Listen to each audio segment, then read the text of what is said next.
So today we will be talking about breaking boundaries and transitioning from corporate jobs to media entrepreneurship, starting your own agency, and how we can, make that process a bit more simpler by taking insights from people who are already experts in this field.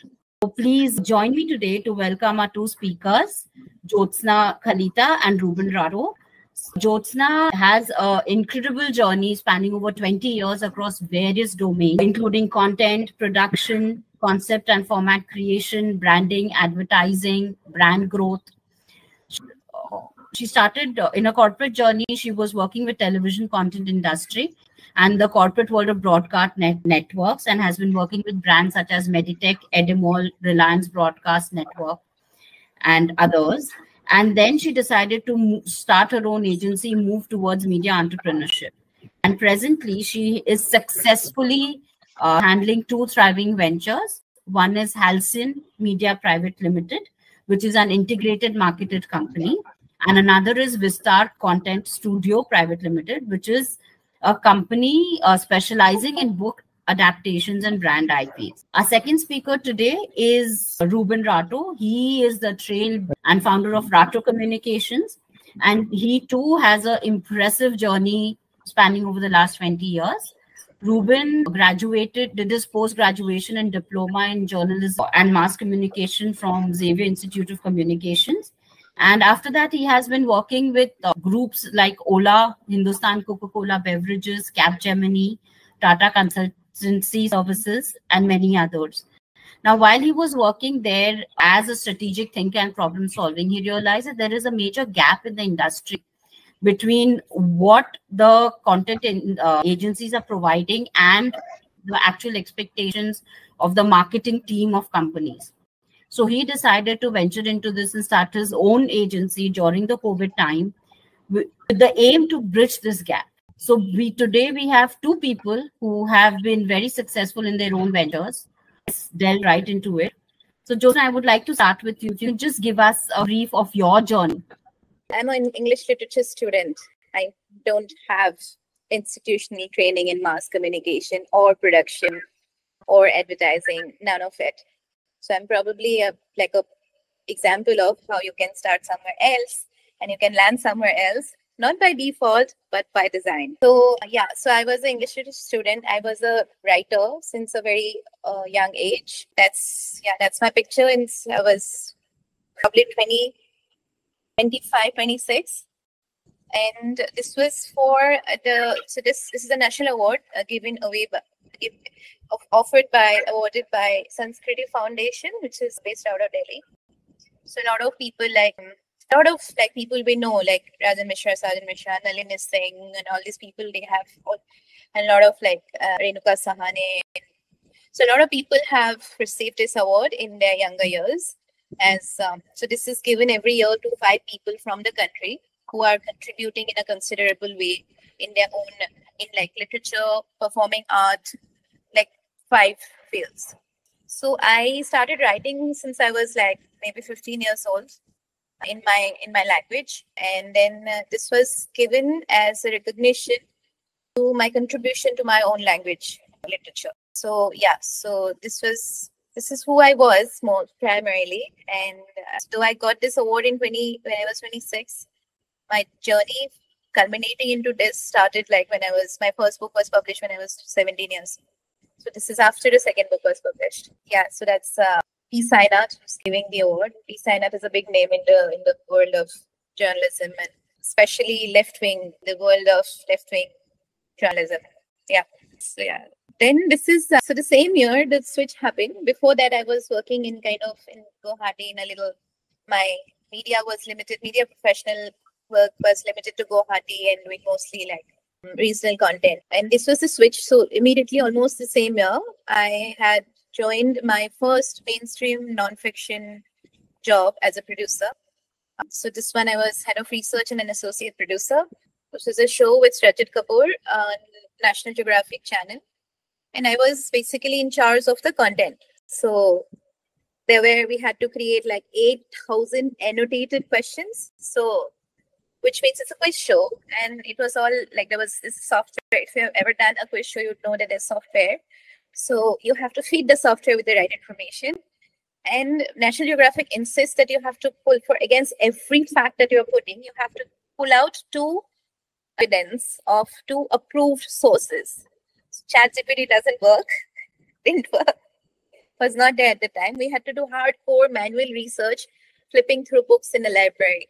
So this was the first show, yes, and that kind of started my mainstream nonfiction journey. And these were 2 of my last shows. So the span is probably about maybe say 5 years or so. From my first nonfiction mainstream show to the last, maybe less than that, I don't know. So this is on the left is a show called Guinness World Records, which was hosted by Preeti Zinta on Colors. And this is my switch from executive producer to creative direction in terms of media. Second one with Juhi Chawla is a show for Colors again, for Reliance. And this is my last show as an executive producer. Yeah, both of these were like really fun shows. So now I was like, with this, I was more or less done with my, production, television stuff. And then I started there were 2 years of me working in Reliance Broadcast Network Limited. Surprisingly, I did not find a single picture I could share from that. I don't know what it speaks about me or my stint at Reliance. I don't know. So then I started my company, and this was so in the beginning, first 2 years was really like tough times. As in, like, we were just growing, we just started and everything. This was the first offsite we did with all my partners, and we had more people in this than there in the picture, but this is the best I could find. And so we would do like sessions in the day, and we would reach and we would take an offsite and somewhere outside the whole team would go and stay for a night or so. And we would like do some learnings in the day and have fun in the night. So yeah, was one from that. Yeah, so this is a picture with my best client, my favorite client actually, since they kept my agency going for a long time. And this is a Taiwan excellence team on Taitra team based out of Taipei. I visited Taipei about 4 times, and we have worked for them at a stretch for 5 years. This is one of my largest clients. And then these pictures, there's some of my team members whom we had, like, we would visit Taiwan and would shoot with some 5-6 of their brands. And then it's the central agency, which is Taitra. So this is the team. This is one of my favorite projects. It's a show called Awesome Assam with Sarah Todd. It was aired on National Geographic and Fox Life. It's a show by Assam Tourism. It's a film for Assam Tourism. It's a branded content show. And Sarah Todd, you probably know, she's famous in the MasterChef world. She's famous for her culinary skills, presentation skills, as well as her 2 restaurants, one in Goa and one in Bombay, in Low Budget. Anyway, so this is a scene from our shoot. This is what's cooking in Vistar, the second venture that I have, and we would like to we're trying to speed up a little. We've spent about a year on the project so far, maybe more than that if you include research part. This is a project Vistar works with reality content. It works with true stories or book adaptations. So this is a true story. We have taken the life rights of a person who is like a successful human rights activist. He's rescued 5,000 people from human trafficking rackets. And so the person on the left is Tilan Mohan Gray. He's an Indian-Canadian director, well known for Bad Boy Billionaires on Netflix. And another feature which was running, the longest running feature on Netflix called Fire in the Blood. So he's a like serious filmmaker. So he's signed up for the film, and now we have to just like make it happen. This was actually a photo of the last time the team met before the pandemic. This is the team at Ola, the marketing and communications team. I mean, at this time when we were taking the picture, we didn't know that the pandemic had hit and it would be so bad.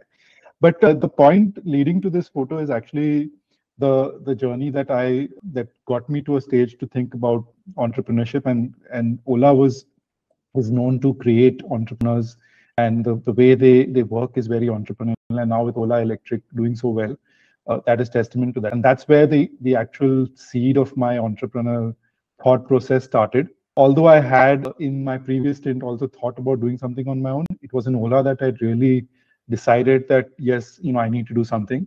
And I mean, I would say thanks to the pandemic that I was able to make that switch. And it was really a kick in the butt kind of a situation where you said, here's an opportunity, go out there and do something about it.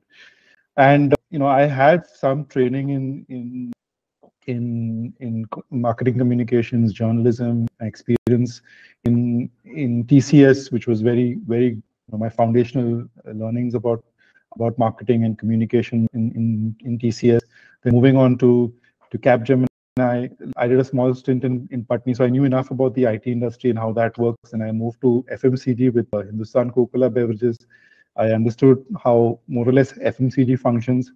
And then I, moved to Ola, thinking that learn a little bit more about this, the booming startup space that India was offering to the world, and it was a great learning. And just to summarize that experience in Ola, the 2 years that I spent there, the amount of things I did and the amount of work I did was equivalent to the 6 or 7 years that I spent at HCCB.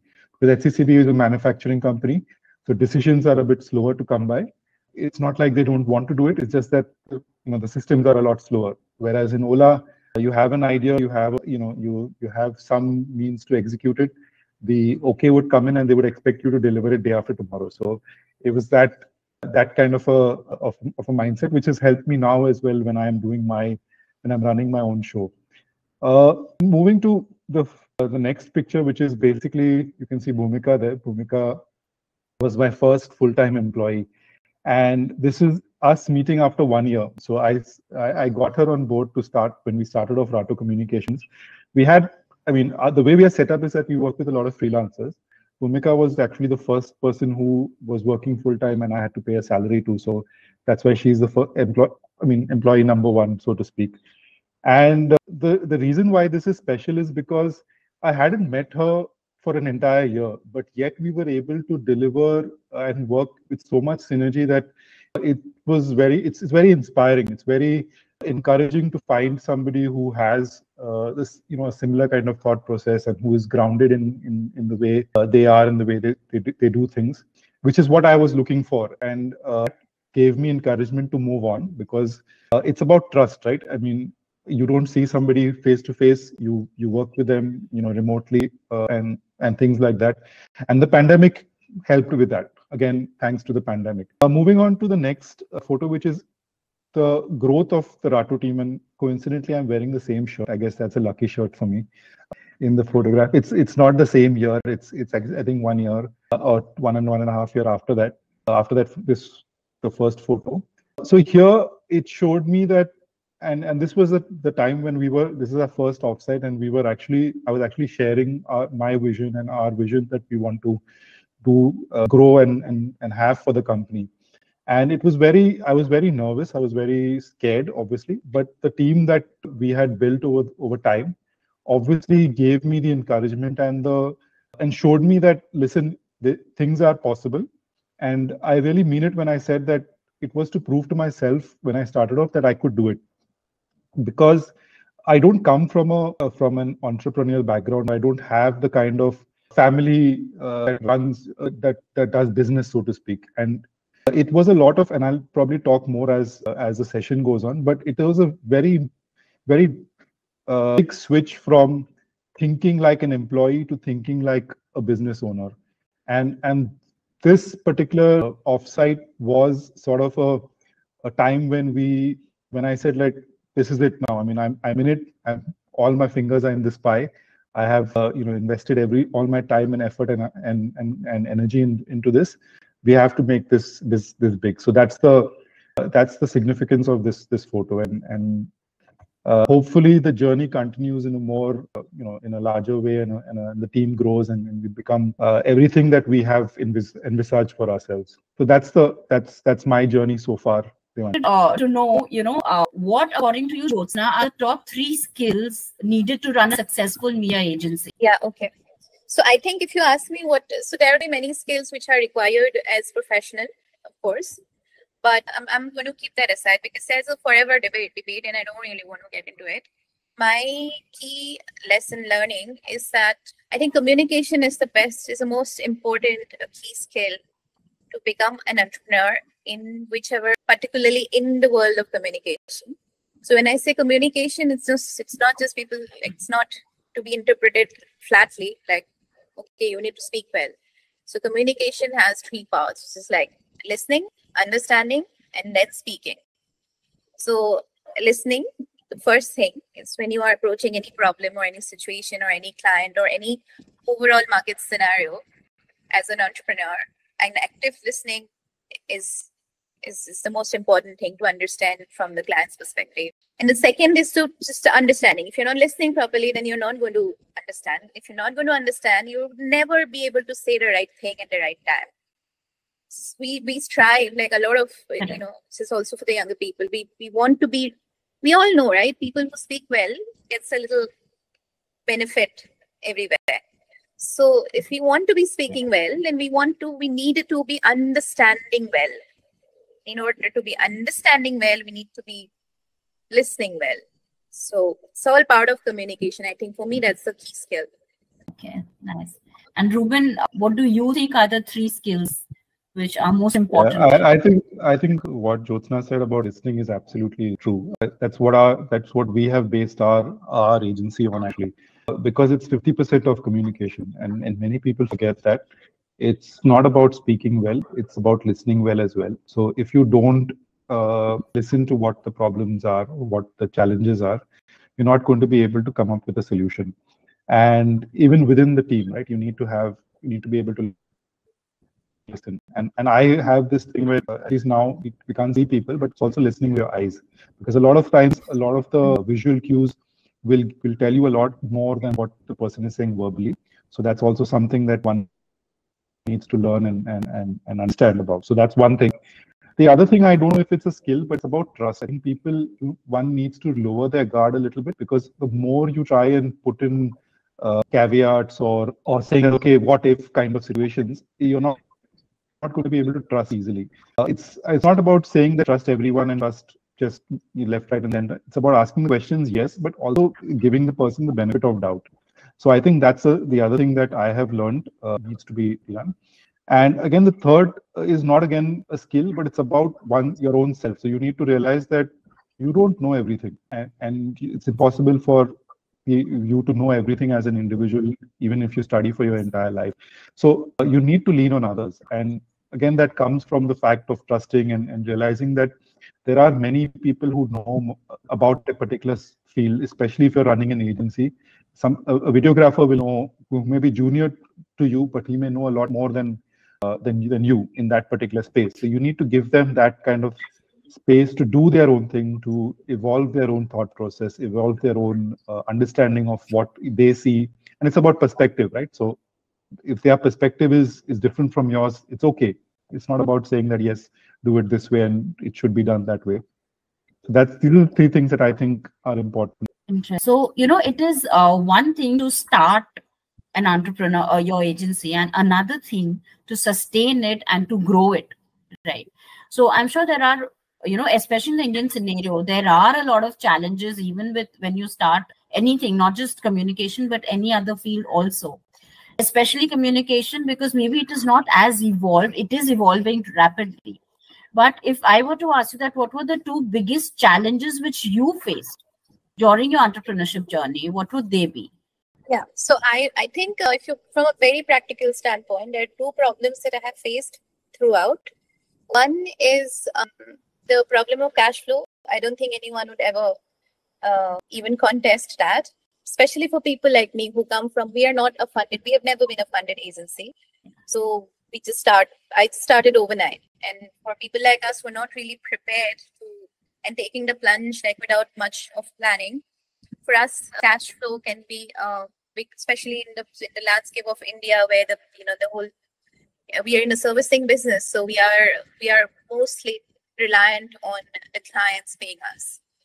In a product business, you're reliant on how your product is doing. If your product is moving fast, you still can manage. There's a fairly calculated risk, and when you're in a servicing industry, you are completely. So I think cash flow is a major problem. Anyone should take it into account. I've been lucky, thankfully, that I have managed to run my agency so far. and without any outside financial support, so to say. And then I think the second most challenging thing I have faced is that, so we have as a small unit, and we have always kept our agency as a small unit, like the boutique. We work in a very different style, not like a typical digital agency.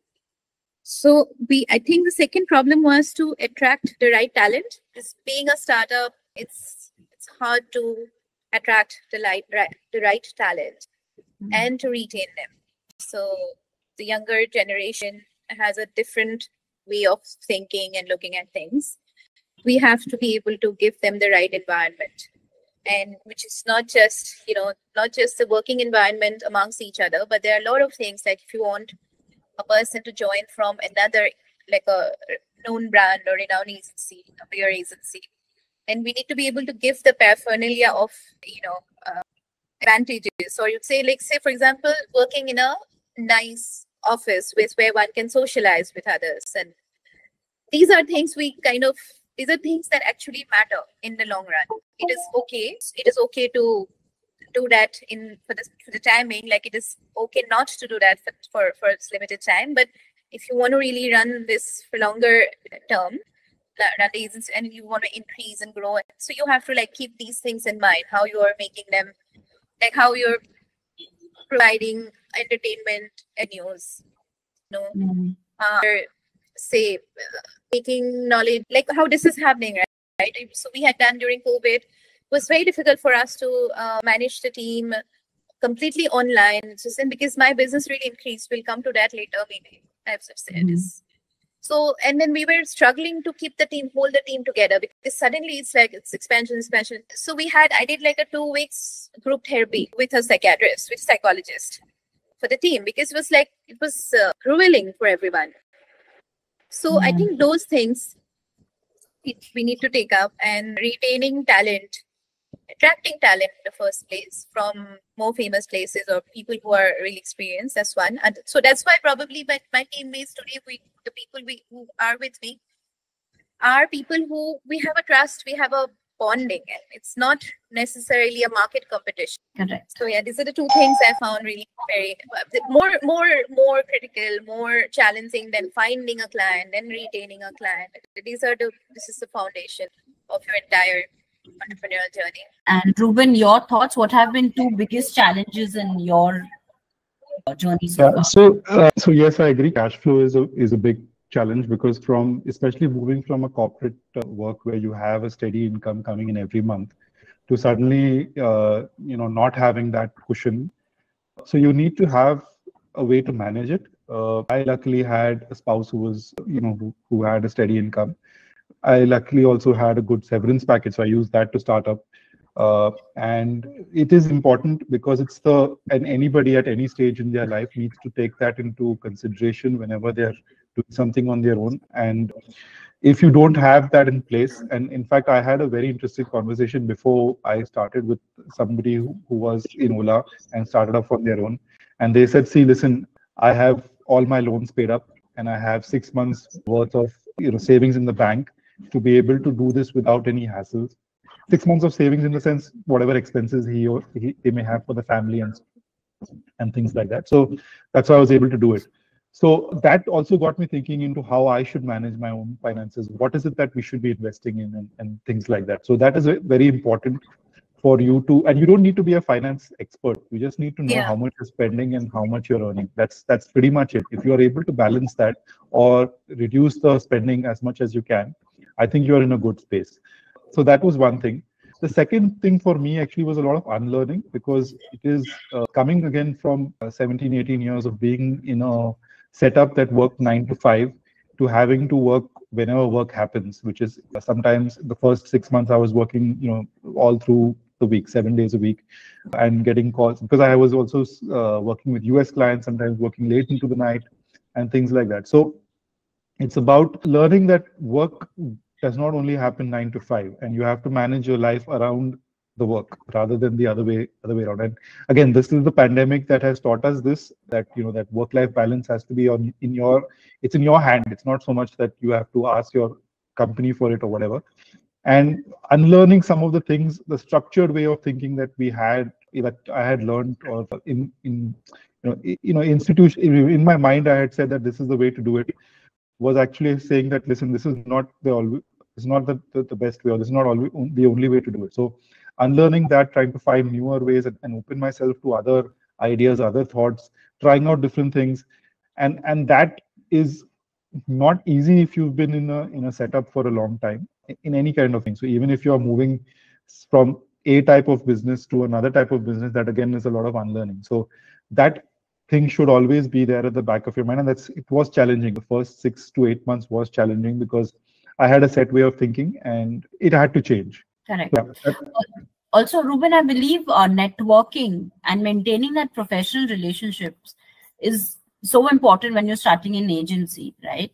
So to networking, to get the new clients and everything. So what have been, if you had to give to our, youngsters who might be thinking of shifting, what would be your tips to them when it comes to networking and maintaining professional relationships?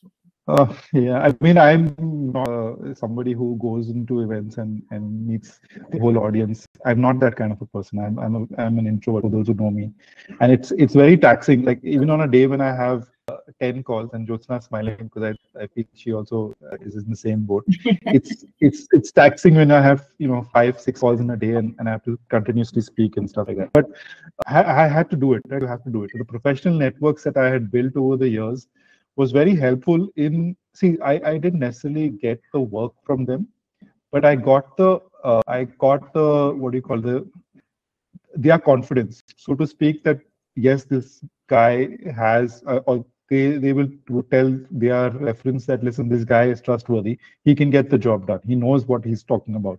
So that's the kind of reassurance that they helped me with when they were referring me. So it's important that you maintain, you have to, whatever your so-called personal brand or your reputation in the market is important, and the way you deliver onto that, and you and it's who you are. If you don't stand true to that, then that's going to be a challenge for you. So networking comes from that. It comes from the fact that you know somebody who knows somebody who knows somebody, and that comes from what they know about you as well. So it's through my existing net, people who I know in the market, who first started saying that, listen, we have something, can you help us with this? And then that's how it's growing. And now also a lot of our business comes from this sort of referral network. And it's something that we want to invest a lot more in it. And that's why we want to build more stronger relationships with our clients, so that they realize that even if they're not doing work with us, we are still friends. We still, we can still help them even in the smallest of things. It's not about saying that, just because you're my client, I will do this for you or you will do this for me. It's about maintaining that friendship, and that. So the whole ethos is about helping. It's about helping them, and they coming to our aid when we need that help. That's the whole ethos under which we are trying to build this agency. Interesting. Yeah, I completely agree with Reuben. I think it's the moment you put yourself in the shoes of the client. Yeah. To be very specific, and they can see it. If you're able to do it, any client with in a sane state of mind can see it. And so this is easier with people who are entrepreneurs themselves and not in a hierarchical managerial position. If it's a managerial position, then it's a little slightly different, but then it becomes more of a deliverables and more about negotiations and more about skill sets, team strength, all of that. But when it's a owner-driven agency or owner-driven business, or you have an opportunity to talk to the CEO or the founder, they can see if you really mean business. They can see if you really want to grow their business. So I think that is, and also that's how we should operate. Like we also operate like that. It gets very taxing at times because you're having to think on behalf of 5-10 businesses at one go. But I feel like he said that I'm not good at. I've never done any so-called networking. I mean, my friends in corporate high places would say that this is a seminar, you should come. This is conference, you should come. You'll meet people. So I'm like, there have been so much of word of mouth already, and there people come asking us to pitch. There's already Yes. enough of it, and we're not even able to cater to that. What am I going to go and do with like another 100 leads, for example? We've never really done agency branding as well. Never. We're not good at, like, we're really not, and I'd like to improve that. That's learning. It's still a place where I need to work more, and I need to learn, and I need to improve. That's really an area that I need to, but it's important to have your agency's branding very clearly, which I haven't really, I mean, I haven't been ignoring it, because probably because business keeps coming, and it's, I don't know. So yeah, I would say that whenever you want to attract something, you want to attract business, you want to attract a client, you want to attract like-minded people, you have to exude that aura in a way, and it attracts. Yeah, like your vibe attracts your tribe. Yes. Yeah, and also networking is so much beyond online and LinkedIn. Like, I think all of us were not that much into LinkedIn brand. It's your personal self and your personal real life networking, which actually but I would also like to say that it's easier with LinkedIn now, because LinkedIn offers you a place where you can get a lot of information, and you can find people who are looking for similar services. So it's not like, and because because also we promote LinkedIn as a service that LinkedIn this thing. I don't want to say that it's not a space that does not offer you, or is from a networking standpoint in a digital age. Today, if a business is not on LinkedIn, I find that I question, okay, why are you not on LinkedIn? Are you too small to be on LinkedIn, or are you not credible enough to be on LinkedIn? So that's something that I use as a check as well. So I would take it with a pinch of salt. Just to change the thing, I think Ashif has asked a question for a young graduate like myself. Is it necessary to have a corporate experience to start your own venture? Absolutely not, Ashif. I think that if you have and this I learned again from the experience at Ola, is that if you have an idea, if you have a drive, and if you have somewhat of a vision or a plan on what you want to do, you can just go for it. But just remember, your financials are something that you need to look at very closely, because even if you're living on your own, you need to feed yourself. You need to find, have a place to stay, and you need to have all those things, roti kapda makan type. So you have to look at your financials very closely and build that into your plan when you are starting off on your entrepreneurial journey. What is important for you as when you are starting off without any corporate experience is that you need to work that much harder, because you need to show your credibility a lot more. So which means you'll have to build a very strong portfolio. You'll have to network that much more, and you have to work a lot more on your personal brand and things like that. So just keep that in mind when you are when you're starting off. Jyotshna, you have any points to share? No, I'm not so I would never say, I would say that you don't even need to study beyond 12. Don't take it seriously, but yeah. So I don't believe that you have to. And a lot of times this corporate experience actually makes you very scared of taking the plunge, I've seen so many brilliant people with brilliant ideas ready to take the plunge. They can't do it because corporate experience and getting a fat check at the end of the month makes them incapable of taking the plunge. True. So moving to our next question, the thing is that we've seen a lot of disruptions, right? There was COVID, there's this economic downturn globally. So how did you sustain your agency, your team during these volatile periods? So, if one or two insights that would help our audience to also know that when there are tough times, how do you keep going? What motivates you? Jyotshna? For me, it was COVID was more challenging because for the first time we were switching from offline to online mode of working. We're not used to it. That was a bigger challenge. I had my client pool at the time increased. So the whole team started working like day and night actually. So we didn't have enough time to strategically expand the team. Overnight we are trying to hire. Overnight people are leaving because it's just like, there was nothing to kind of hold people together. You're a physical space, you go and then people know each other. If you are hiring people whom you already know from before, sudden expansion, sudden hiring wasn't very wasn't a very pleasant experience. What kept us going was that I think I was very grateful that when a lot of people are looking for jobs and do not have business, are running out of, I've seen businesses collapse right before my eyes. And there was a gratitude. I'm like, at least I have work. So it worked both ways. I was grateful and it motivated me to continue. B, we actually completely strained ourselves in the process. We were completely like, at least I know for me and me in my team, maybe the few 4 team members, 2-3 people, we had to work a lot.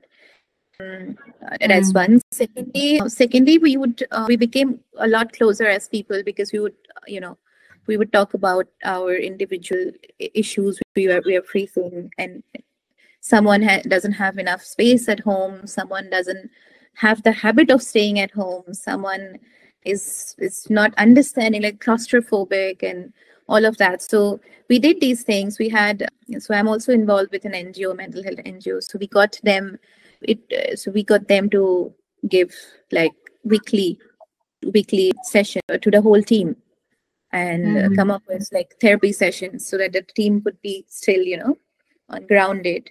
Yeah, that was how it was for me. Reuben? Yeah, I mean, I actually look at the pandemic or the 2020 when we started off as an opportunity because it helped us build a very unique business model.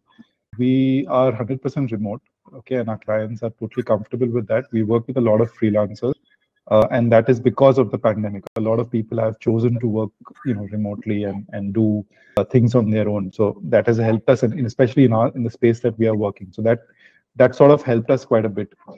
We are still very young. We're still in very early stages of our growth. We possibly might have an office where we might need to have an office and things like that. But we'll come to that challenge when it comes to it. So I wouldn't say that the challenges have gotten over. What motivates us is that we know when we work with a client, we know we are delivering something that nobody else in the market has the capability to do, and this comes from the client. It's not like we are self-promoting all the time. It's when they tell us that, listen, we know that no other content agency or no other brand agency can do what you are doing, or nobody tells us about this. So that's what gives us the reassurance to go out there and continue doing what we do. Also, the pandemic, because I actually before I started Rato Communications, for about 4 to 5 months, I was freelancing, and that, when I looked at freelancer.com, when I looked at Upwork, when I did it through my own network freelancing, I realized that there is a lot of work. Even in that situation of the pandemic, there was a lot of work, and there still is a lot of work. It's a matter of going out there and finding that work and accepting that, listen, no work is big or small, and saying that, listen, this is something that I can do, and let me do it, even if it is for a fraction of what you would normally charge. And it's about that. It's about keeping that open mind and saying that right now it's about getting the work and continuing, keeping the lights on, or whatever it is that you need to do. And just being hungry for that. And I think right now also, when the market is not very, very great, and I can say that, and possibly everyone in this call will agree, but there is still work out there. It's not like the market is completely shut off. So we are also out there trying to get whatever work that we can, and whatever work is worth, obviously, our time and effort. And I'm sure we'll get through it. And when the time becomes better, it will, be because of the way we have helped people and because of the relationships that we've built, it will improve. It will become much better and much more, bigger than what we are thinking or what we are doing right now. So that's pretty much what I would say is, I mean, because we've used the pandemic very strategically for our kind of model, I think it was more of an opportunity for us than a challenge. Yeah, same here. I mean, but I had another thing. So basically, though our client pool increased, like we had more clients because everyone needed to move to digital businesses. So what also happened is that we started like a reverse retention policy. So if someone is saying we can't afford you anymore because our business is going down, we would create like a package which is smaller, and we would say that we are willing to do this for you for X number of months. And we did that. So probably in the process, we ended up kind of burning burning ourselves a little, but it really helped because we had formed like a very good relationship with some of the clients during that time because of this helpful attitude. So we have a question from Sumit Sandeep, and he says that with so much competition of ideas, let alone companies and brands, how do we know that what we are pursuing will work out? And that also somehow connects to my next question, that with the current scenario also, with the economic downturn, is this a good time for individuals to venture into entrepreneurship? And if yes, what do you think? I mean, what are your views on it? So Jyotshna, would you like to take that up? Yeah, I think let's split the questions. The first part I would like to answer separately. Sumit's question, right? Yeah. So I would like to answer that. So Sumit, there's absolutely no way to kind of ensure that what you're doing is going to be 100% successful. It has never been. It's got really nothing to do with how many other competing ideas you have in the world. It's basically because so I think I would value what I do when I'm pursuing something, especially in the ideas and intangible space, where ideas are basically intangible before it becomes reality. So one thing that has really helped me in the long run is that, so if something is being pursued today, like it's very big today, then my immediate interest in that would be less. I always look for something which is going to be successful in another year, in 2 years, or in 3 years. So when we started Vistar, for example, Vistar was set up with the vision of being the single largest destination for Indian literature in adaptation. But because I got very busy with the agency, so we couldn't. This was an idea which was looking ahead into 3 years ahead into the future. So this was when we started Vistar with this idea. We started working with regional authors. We shortlisted 100 authors from across the country, multiple books from them, started talking to them to option those ideas. And this was way before in 2017. Yeah. But immediately we heard, and my partner at that time he became the CEO of one of the largest OTTs. So he had to move focus there. So it didn't happen at that moment. So we now, after 3 years, 5 years down the line, we can't do the same because now everyone has done it. So I think the future, the vision that is important.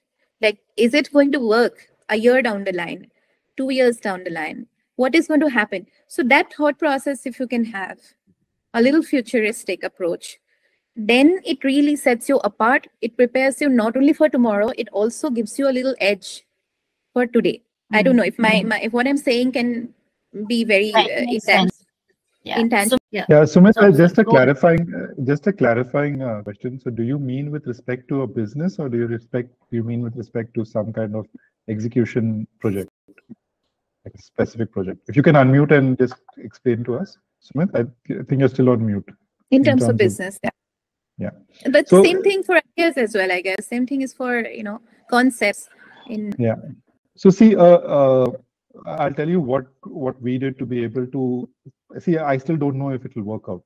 That is a question that no entrepreneur can say with surety. But with a little bit, see, you have to keep experimenting. So you have to keep putting out what is called, in a product environment called MVPs, minimum viable products, and keep iterating based on that. Okay, so with the kind of approach that we took, first I started freelancing because I needed to understand that if that gap that I was perceiving in my head, if that was something that was really existed. And as I worked more with the clients, I realized, or with people who I was working with, I realized that there is, because the reason they came back to me was because what they were being told by others was totally BS, so to speak, as in it was not really aligned to what they were wanting, and they were just service-oriented kind of pitches that they were getting.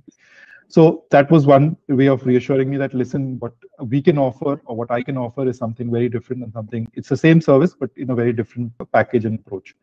Then it's also about realizing that now even a new service that we launch, for example, whether it is a web development or personal branding, we put it through a testing phase where we offered a service, and then we kept tweaking it to be able to suit the need of the person. And it's not like because it was a service, it was easier to do. With a product, it's that much more difficult. But as you keep tweaking it, and as you get feedback from the client saying that this is not what I want, this is not what, and it will evolve to a state where you are serving something that somebody wants. It's like a biryani, right? So biryani gets made with multiple ingredients, but the taste keeps changing across the country, and everybody has a different taste for their biryani. So you as a service provider need to realize what kind of flavor of biryani you're serving to which client. If you're a service provider, if you're a product, even more so, because you need to serve it to a larger set of audience. So that tweaking and that experimentation has to always be there as part of your business, especially in today's day and age, because the clients, especially in the service industry, are very, very demanding. They're very, very, and there's, like you said, there's a lot of competition, a lot of brands out there who are willing to copy you and get, and do what you do. But your USP will always remain your USP if you're willing to invest in it and willing to keep tweaking it to a point that serves the client in a way that they are getting it. And we have a lot of clients who leave us and then come back to us because they realize that what we are doing is the right thing. It may not be something that they are very comfortable with, or it's something that the others are doing, and that's why they feel, maybe you're doing something wrong. But we know that the processes we follow, the kind of approach we have, will deliver results, and that's why we do it. So it's about that. It's about being sure about yourself and also being open to experimenting and trying out new things as you develop the service or product. I hope this answers the question. All right, so I'll take up the next question also. The next question was about, can you just repeat it, Devanshi? Yes. So what I was saying is that given the current scenario, in the context of the economic uncertainty and things going around on downtime, do you think this is a good time for people to switch to entrepreneurship? Yeah, I think there's no good time or bad time. I think if you I started in the pandemic, and everybody would think that that's the worst time to start off a business.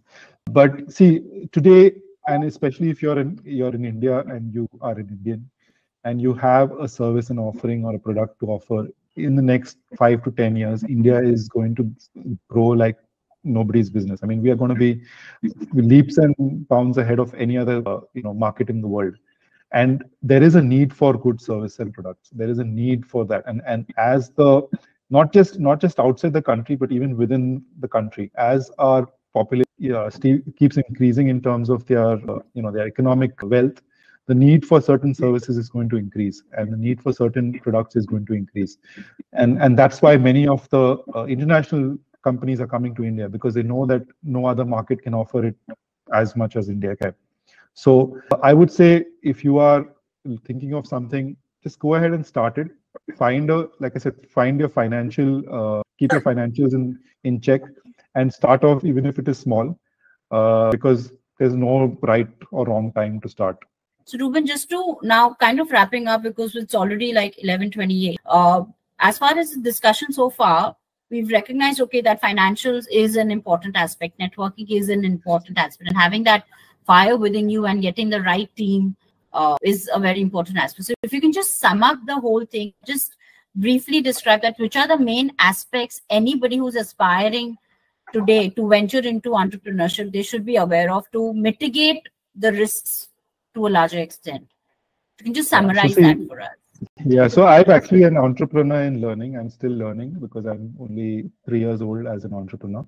But I think from a transition standpoint, if you are looking at transitioning, whether you're a student or whether you are you're working somewhere and you want to start something on your own, one thing you must realize is most of the things that they say about entrepreneurship when you read the books is true.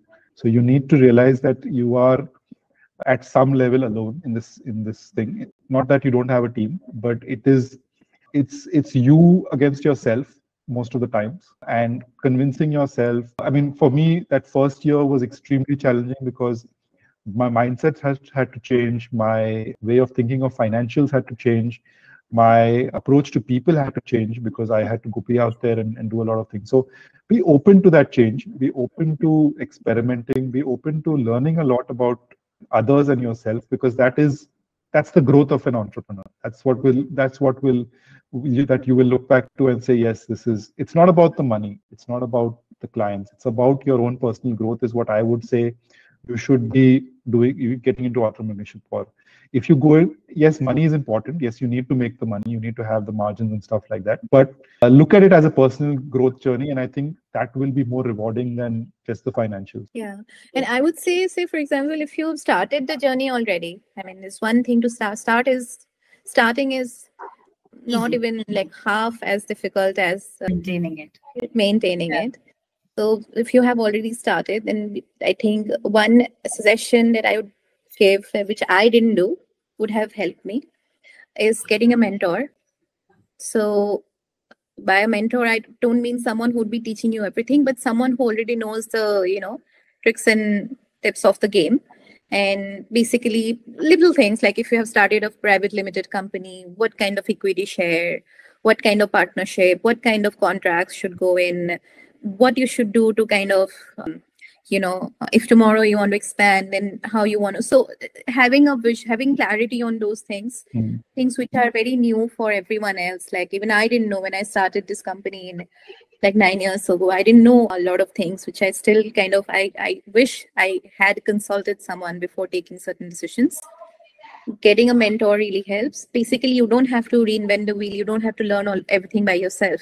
You can learn certain things from other people. So having that other person is important. I think second thing I would say, which I learned from others, is that everyone who has done business, there's high and then there's low. You have to be careful in both phases. When there's a high, you have to be careful that you're most of the businesses fail when they're expanding, because the expansion is not in the right manner, not thoughtful. So that's one thing. And when it's low, you need to know that you just have to stick around. Like people can keep changing businesses 5 times in 10 years, right? But if you do not stick around when the times are low, then the business is not going to be with you. I mean, it's obvious, no? So there is going to be low time. So I think the difference between a successful entrepreneur and an unsuccessful entrepreneur is that when the low comes, the unsuccessful one leaves, the successful one sticks around. So I think that's it. That's kind of the gist of it. I think that's a lovely way. Yeah. Perseverance is a very underrated skill. And I think, I mean, I don't say this as a jibe or anything, but I think one thing that you need to learn is perseverance and sticking it through. Because it's not about saying that I don't like something and moving out. It's about sticking it, putting your head out there and saying, listen, let me see this through. Let me see what comes out of this, and I'll be the better for it. That's the whole idea. If there was one thing, if you all could say to your younger self when you perceive the idea of starting your agency, if you could go back and meet that person, and if you could give him say one thing to that person, what would that be? Reuben? I think the one thing I keep telling myself even right now is do not be afraid. And I think that fear, intrinsic fear of failure or fear of rejection or fear of whatever it is, how we'll do it, how the money will come, so just don't be afraid. And that I think is something that I keep telling myself again and again.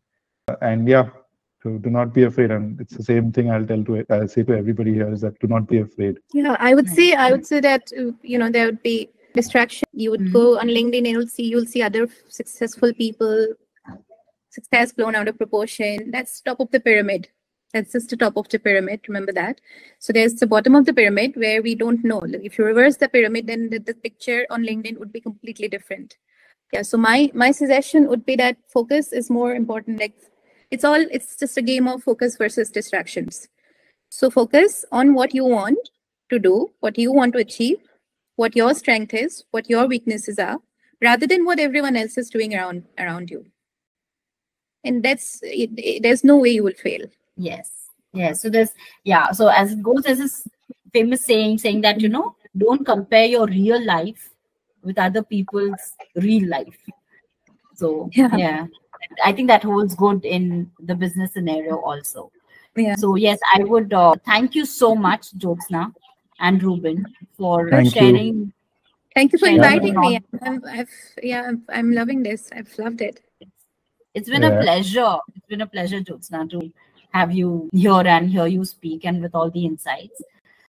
Thank you, everyone, for joining. Thank you. Thanks, everyone. It was a great. I lost track of time, so that's a great session. Thank you.